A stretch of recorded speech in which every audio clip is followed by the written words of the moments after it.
महंगाई की कमर टूट रही है अल्हम्दुलिल्लाह। और उसमें शहबाज साहब की कारकर्दगी का एक बहुत अमल दखल है।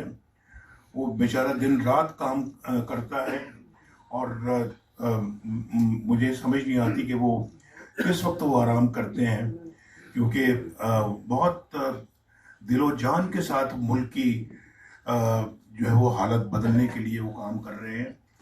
और उनकी सरबराही में माशाल्लाह ये इकोनॉमिक इंडिकेटर्स का बेहतर होना एक बहुत अच्छी बात है, और ये मुस्लिम लीग नून के लिए एक बहुत बड़ा क्रेडिट है। फिर अभी बैरिस्टर आबिद साहब ने आपको मेरे दौर की कुछ बातें याद कराई हैं, कुछ काम याद कराए हैं, कुछ मंसूबों की तरफ निशानदेही की है।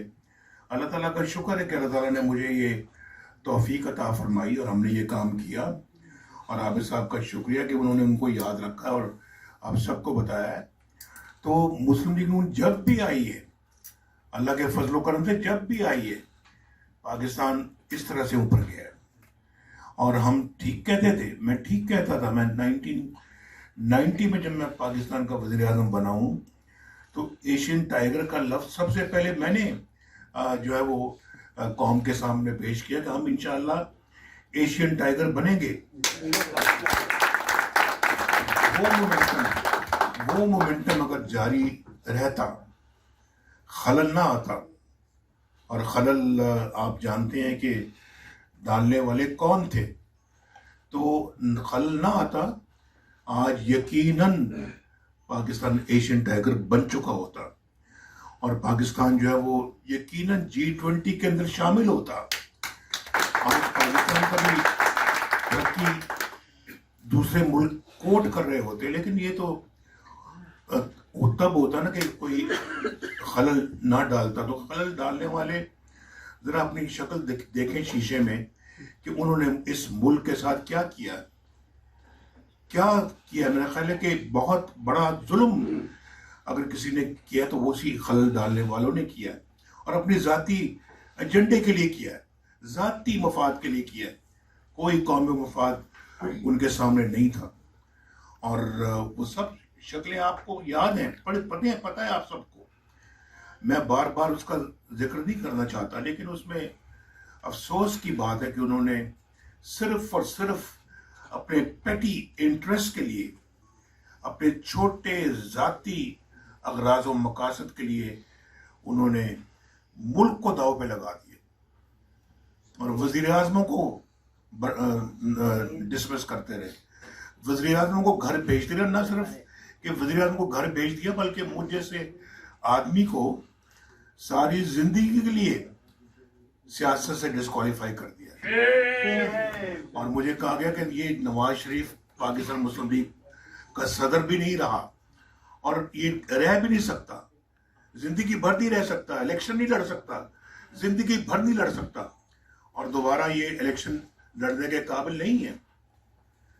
ये सब फैसले, क्या फैसले थे यार, क्या जरूरत थी इन फैसलों को करने की? किस लिए किए? ये मुल्क के लिए किए, अपनी जात के लिए किए। ये मुल्क के लिए फैसले नहीं है। ये बहुत मुल्क को नुकसान पहुंचाया आपने फैसले करके। आप हैं पाकिस्तान की तबाही के जिम्मेदार, आप लोग हैं। आपके बच्चे क्या कर रहे हैं? आपके जो है घर में जो है वो ये अपना सियासत में टिकटें खरीदने के लिए टिकटें जो है ना वो उनका कारोबार करते हैं और उसके लिए पैसे मांगते हैं। और अल्लाह करे कि अब दोबारा पाकिस्तान के इस रास्ते में कोई खलल न डाल सके और पाकिस्तान तरक्की की बुलंदियों की तरफ जाए, मुल्क खुशहाल हो, बेरोजगारियां ख़त्म हो। या अभी आबिद साहब की तरफ मैंने अभी बात की, जो बता रहे थे, अगर वो मोमेंटम रहता, आज पाकिस्तान के अंदर कोई बेरोजगारी नाम की कोई चीज़ ना होती, कोई बेरोजगार ना होता। आज पाकिस्तान में कोई गरीब ना होता, बेघर ना होता। ये मैं आपको ऐसे नहीं कह रहा, मैं जिम्मेदारी से ये बात कर रहा हूँ। हर एक के पास एक अच्छा रोजगार होता। अब हमारी कहाँ जा रही थी, जिन्होंने अभी गिनवाई हैं वो चीज़ें, येलो कैब थी, मोटरवेज थे, फिर सी पैक था, फिर उसके बाद जो है वो गरीबों की मुफ्त ऑपरेशन, उसके बाद उनके जो हमारा एक था प्रोग्राम कि हम अपना जो है वो किडनीज जिसके फेल होते थे गवर्नमेंट डायलिसिस भी, और उसके बाद गवर्नमेंट के एक्सपेंस में किडनी जो ट्रांसप्लांट की जाती थी। तो ये सब एक यानी कि सोशल सेक्टर में भी, इकोनॉमिक सेक्टर में भी, पाकिस्तान के डेवलपमेंट के सेक्टर में भी, और पाकिस्तान की मुआशरत एजुकेशन सेक्टर में भी हमने अल्लाह के फजल करम से हर डिफेंस में, हर सेक्टर में अल्लाह के फजल करम से हमने मिसाली कारकर्दगी दिखाई।